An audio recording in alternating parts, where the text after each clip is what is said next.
As a kid, I used to love Mafia movies. There was just something about watching organized crime families fight over territory and power that fascinated me. It seems a little strange now because I really don't watch many movies at all anymore. But back in the day, one of my favorites was a movie called Mafia, The Don Decides Who Lives. The Don Decides Who Lives is a 1993 movie starring Joe Mantegna as a mafia boss who goes to a Sicilian village to settle a dispute between two rival crime families. But it isn't long before he finds himself caught in the middle of a gang war with both sides wanting him dead.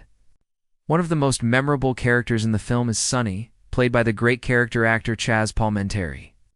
In fact, this role was written specifically for Palminteri with the intention of getting him an Oscar nomination.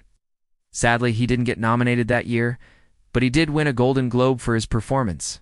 Sonny was a hitman for the family that Mantegna's character worked for. And even though he only had a small role in the film, he left a big impression on me. Something about his matter-of-fact delivery and how calm he was before doing something extremely violent just stuck with me. So much so that when I went to see the movie again recently, I noticed some interesting details about the character that I hadn't seen before.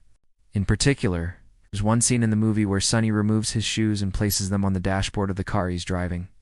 It seems like such a strange thing to do, but if you look closely, you can see why.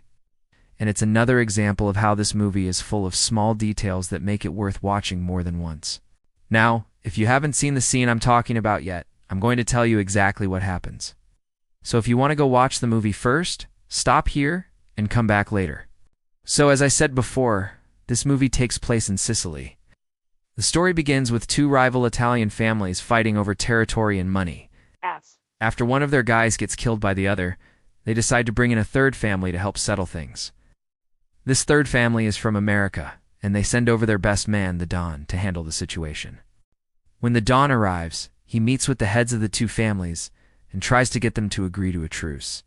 But while he's there, one of the men is killed, and the Don becomes the prime suspect. Now he has to work with the police to clear his name and find the real killer, all while trying not to start a gang war. As the movie progresses, we learn that Sonny works for the family that the Don is there to mediate between. He's also one of the most capable hitmen in the family, having been trained by the best in the business. There are a few scenes in the movie where we see Sonny take out targets for his boss, but there's one in particular that stands out. In this scene, Sonny is driving down a country road. When he sees a man walking along the side of it, Sonny pulls over and asks the man where he's going, and they end up striking up a conversation. Soon enough, Sonny finds out that the man is the brother of one of the people he's supposed to kill. So instead of wasting any time, Sonny drives off.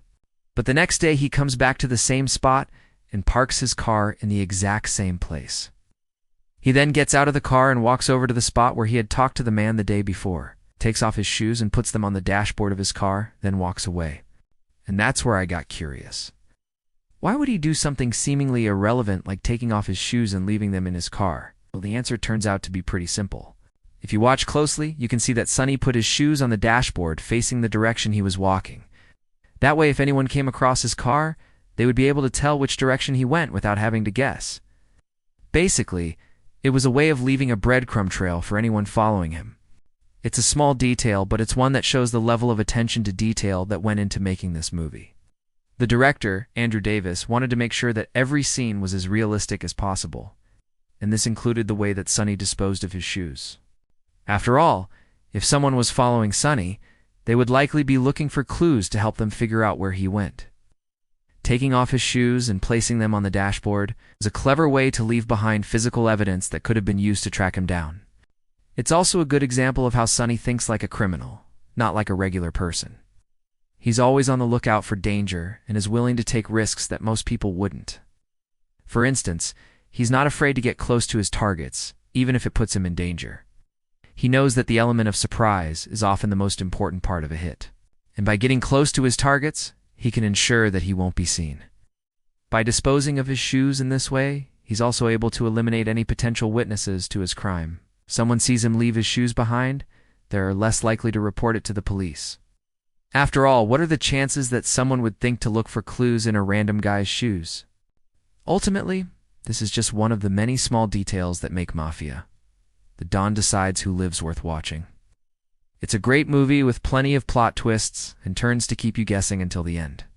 Plus, it features strong performances from the entire cast, including Joe Mantegna, Chaz Palminteri, and the late, great James Gandolfini.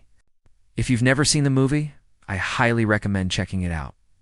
You can stream it on various platforms. Just search for Mafia: The Don Decides Who Lives. Now, I want to ask you a question. What's your favorite character in the movie? Let me know in the comments below. I'd love to hear your thoughts. Thanks for watching. If you enjoyed the video, please give it a thumbs up and subscribe for more content. And if you want to watch another video, you can click one of the cards that'll appear on screen soon. Thanks again for watching, and I'll see you in the next video.